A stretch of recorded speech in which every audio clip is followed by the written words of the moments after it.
আসসালামু আলাইকুম, কেমন আছেন সবাই? আজকে আমি আমাদের গাছ থেকে কিছু বরবটি উঠিয়ে রান্না করব। তাই প্রথমে এখান থেকে কিছু আমি বরবটি উঠিয়ে নিচ্ছি। এটা আমাদের গাছ, এখান থেকে আমি উঠিয়ে নিচ্ছি সকল বরবটিগুলো, একদম যেগুলো বড় হয়েছে সেগুলোই আমি উঠাবো।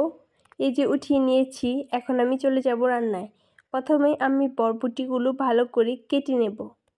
আপনাদের ওদিকে এই সবজিটাকে কি বলেন অবশ্যই বলবেন। এখন চলে যাব রান্নায়। আমি এখানে পেঁয়াজ, কাঁচামরিচ কুচি করে নিয়েছি, ধনিয়া পাতা কুচি করে নিয়েছি, চিংড়ি মাছ কেটে নিয়েছি। এখন রান্না করব।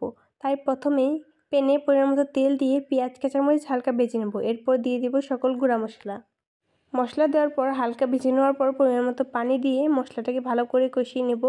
সাথে স্বাদ মতো লবণ দিয়ে দেব। এখন আমি চিংড়ি মাছটা দিয়ে দেব। চিংড়ি মাছ দেওয়ার পর আরও কিছুক্ষণ কষানোর পর মশলাটা এর মধ্যে আমি কেটে রাখা বরবটি আর আমাদের গাছের কিছু আলু দিয়ে দেব। একসঙ্গে মিশিয়ে পানি ছাড়া আরও কিছুক্ষণ রান্না করার পর পরিমাণ মতো পানি দিয়ে আমি এটা রান্না করে নেব। তাহলেই আমার এই তরকারিটা তৈরি হয়ে যাবে। এই রেসিপিটা আপনারা বাসায় একবার হলেই ট্রাই করে দেখবেন, আশা করি ভালো লাগবে।